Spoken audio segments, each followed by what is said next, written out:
Shalom sahabat yang baik hati, salam sehat selalu bagi kita semuanya. Marilah kita bersatu di dalam doa. Kasih karunia dan damai sejahtera dari Allah Bapa dan dari anaknya Tuhan Yesus Kristus kiranya menyertai kamu sekalian. Amin. Firman Tuhan bagi kita pada hari ini tertulis dalam kitab Yohanes 1 ayat 5. Terang itu bercahaya di dalam kegelapan, dan kegelapan itu tidak menguasainya. Namar sinod dang do panod dangi di bagasan nahulum, alai dang dijakon nahulumi. Terang itu bercahaya di dalam kegelapan. Kita menyukai situasi terang, sebab kita dapat melihat sekeliling kita, dan dapat menentukan setiap arah langkah kita. Dalam situasi terang, perasaan menjadi lega, menjadi tenang. Tetapi jika situasi gelap, kita tidak dapat melihat apa-apa. Dan kita dapat tersandung karena kita tidak bisa menentukan arah langkah kita tidak bisa melihat apa yang ada di hadapan kita. Situasi terang membuat bersukacita juga. Allah menghendaki hidup kita senantiasa berada dalam terang, bukan hanya sekedar terang, tetapi terang yang sesungguhnya. Dengan demikian kita punya acuan dalam setiap langkah kita untuk menjadi berkat. Siapakah terang yang sesungguhnya? Yaitu Yesus Kristus. Dia datang ke dunia ini membawa terang, sebab dia adalah sumber terang itu. Terang yang ada pada kita adalah terang yang berasal dari Yesus. Seperti Yohanes Pembaptis, kita bukanlah sumber terang, kita hanya memantulkan terang itu. Yesus Kristuslah terang yang sejati. Dia menolong kita untuk melihat jalan kita kepada Allah dan menunjukkan kepada kita bagaimana melewati jalan itu. Tetapi Kristus telah memilih kita untuk memantulkan terang melalui para pengikutnya kepada dunia yang tidak percaya. Barangkali karena orang-orang yang belum percaya tidak mampu menghadapi kemuliaan terangnya yang kuat itu secara langsung. Kata kesaksian menunjukkan peranan kita untuk memancarkan terang Kristus. Kita tidak pernah boleh menampilkan diri sebagai terang itu kepada orang lain, tetapi harus selalu mengarahkan mereka kepada Kristus, sang terang itu. Jika Kristus telah menerangi kehidupan kita, tentu hidup kita menjadi alatnya untuk menerangi kehidupan di dunia ini. Tetapi bukan bermaksud supaya semua orang tertuju dan melihat kita, bukan. Tetapi mereka menjadi melihat keberadaan Yesus. Benar bahwa mereka bisa melihat kita, tapi mereka melihat kehidupan kita. Tetapi kita sebagai alat Tuhan, alat terang untuk membuat orang-orang di sekitar kita mengarahkan kehidupan mereka kepada Kristus, sumber terang yang sejati.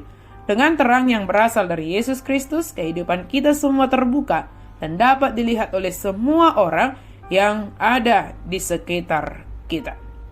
Menjadi berkat karena terang Kristus ada dan memancar dari kehidupan kita.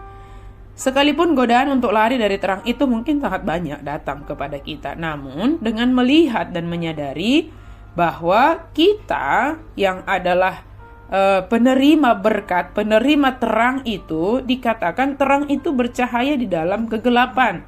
Terang itu, kita sebagai terang, mungkin kita menghadapi sesuatu yang tidak baik, sesuatu yang gelap di sekitar kita, tetapi di sanalah terang itu bercahaya. Dan mari kita ingat, kegelapan itu tidak menguasai terang itu. Tetapi teranglah yang mempengaruhi yang gelap itu, teranglah yang mengalahkan kegelapan itu, dan kegelapan itu tidak bisa menguasai terang. Maka dimanapun kita berada, hadirlah sebagai terang. Kitalah terang itu. Kitalah yang menjadi alat Tuhan. Kitalah yang dikatakan, kalau Yesus katakan, kamulah terang dunia, kita. Artinya terang yang sejati itu berasal dari Yesus Kristus, tetapi kehadiran terang itu di dunia ini melalui kita. Sekalipun kegelapan ada di sekitar kita, sekalipun sesuatu yang tidak baik ada di sekitar kita, maka ingatlah bahwa kegelapan itu tidak berkuasa atas kita, asalkan terang Kristus yang berkuasa atas kehidupan kita. Terang Kristus yang memenuhi hati dan pikiran kita. Terang Kristus yang memenuhi, yang menuntun kita, yang senantiasa menerangi kehidupan kita. Oleh karena itu, sahabat yang baik hati, kita telah menerima hidup baru dalam Kristus, kita telah diselamatkan, telah dibebaskan, kita telah diangkat dari belenggu dosa itu untuk hidup di dalam hidup baru. Maka menjalani hidup baru ini jadilah terang bagi orang di sekitar kita. Bawalah terang itu, pancarkanlah terang itu, sehingga orang di sekitarmu memandang kepada Yesus Kristus dan datang kepada Yesus Kristus. Ingatlah bahwa kegelapan tidak akan menguasai terang. Terang akan berpengaruh kepada kegelapan. Terang pasti bercahaya. Itu tidak bisa disimpan, itu tidak bisa disembunyikan, itu tidak bisa dijauhkan. Tetapi biarlah terang kita bercahaya dan mengalahkan kegelapan. Amin. Mari kita berdoa. Terima kasih Tuhan untuk firman-Mu. Engkau mengingatkan kami hari ini bahwa kami adalah terang dunia. Biarlah terang yang berasal dari-Mu ya Yesus Kristus kami boleh pancarkan, kami boleh menunjukkan kepada sekitar kami, bahkan ketika kami Engkau tempatkan di situasi yang gelap sekalipun, dengan apa yang ada di sekitar kami boleh membawa terang. Sehingga kegelapan itu tidak berkuasa, kegelapan itu disingkirkan, tetapi membawa orang-orang untuk hidup di dalam terang Kristus. Dalam nama Yesus kami berdoa dan bersyukur. Amin.